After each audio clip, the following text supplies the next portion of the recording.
The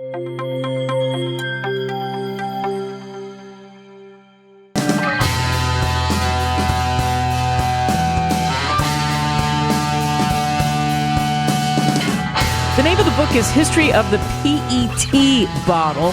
We have Dr. Tom Brady with us. What a career he's had.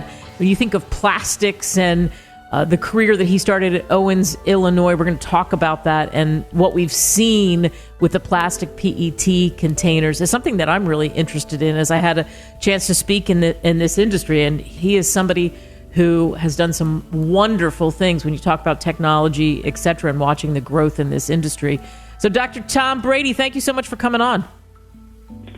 Well, I'm happy to do this. I obviously have a lot of interest in the topic, which is why I wrote the book.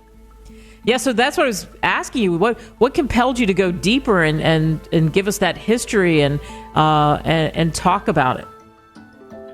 Well, I think to answer that question, I need to provide a little background. First, I have spent my entire career in the plastic packaging industry, and I was hired back in 1972, before most of you were born, as a plastic senior scientist by Owens, Illinois, which was then a Fortune 100 glass, paper, metal, and plastic packaging manufacturing company. Today, they're only glass. But I was hired coincidentally just as the plastic package revolution from glass to plastic was about to begin. In fact, I like to say that being in the right place at the right time, I and several of my colleagues at OI happened to find ourselves with what I describe as the chance of a lifetime. That is, we had the opportunity to literally help create an entirely new industry by developing and commercializing the PET bottle. But the development of the PET bottle is not the only a story from an industry point of view. It's also a historic Toledo business story where I live. And I wanted to capture and document that story for all of my former colleagues, both locally and around the world, who literally worked with me to create an industry that has touched practically everyone on this planet. Boy, isn't that the truth. So what is the plastics industry like today, now, as far as packaging and technology is concerned, compared to when you first started your career? Well, that's a big question, but let me try to capsulize it. And perhaps the biggest difference between when I walked into Owens, Illinois in 1972 and now is that in 1972, the only options for packaging carbonated beverages were glass and aluminum containers.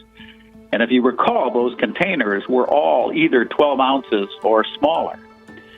But the beverage companies were, about that time, telling their package suppliers, like Owens, Illinois, that they wanted to sell more products. So they were asking for family-sized containers, which, as it turns out, for technical reasons, can't be made safely and economically in either glass or aluminum.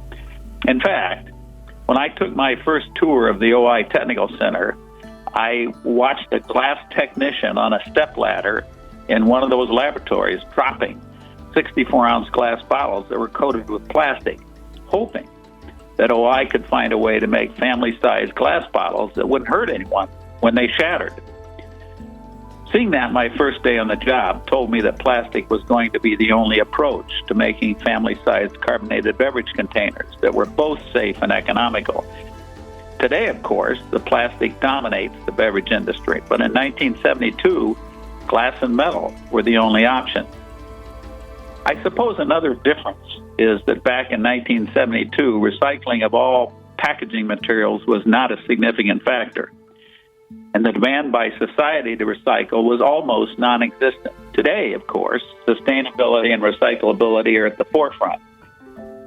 And we at OI and at PTI, my company, got the chance to make recycling happen. Wow. I could talk a long time. I know. I'm just thinking about this. It's so interesting. I'm processing, what you're saying and thinking about some of the conversations that we've had on the air about this. So your book goes, like I said, so much deeper. Can you tell us a little bit more about the book?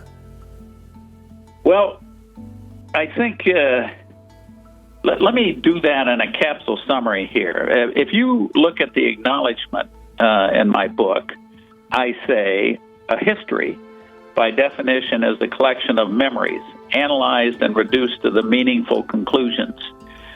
However, this history of the PET bottle is as much a collection of the memories of those in industry and my PTI colleagues who created that history, which is my memory. And I think that acknowledgement says and means that I wrote this book to capture the memories of my colleagues. So not only do I tell many stories that would never be told unless I did so, but I have also asked several of my former industry colleagues to contribute their memories. They've actually written chapters, and they've read, edited, and added to my stories. So I think this book is really the story of an industry. It's not just the memories of me or any one single person. And I think that's what makes this book so special. And again, we're speaking with Dr. Tom Brady, History of the PET Bottle. You can get it on Amazon, Barnes & Noble, wherever great books are sold. Has this been a fun process for you? Was it fun to put this together? It was. And interestingly, Kate, I have thought about this for some time because there's really nobody else to write this kind of thing. And really, I think it was the pandemic that gave me the motivation. I mean, I found myself sitting a lot, so I began. And in fact, as you may know, I've written 3 books. The first one is really to capture the stories of 30 employees like myself who left Owens, Illinois back at that time to start companies. The second one is the history of the PET bottle. And the third one, which actually I just published this week at BookBaby, is the story of PTI, which is a continuation of that story.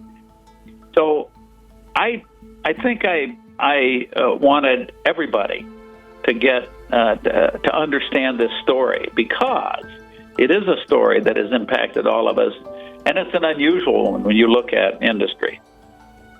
Yeah, and ultimately, and you said it right there at the tail end, but what do you hope people take away from reading your book?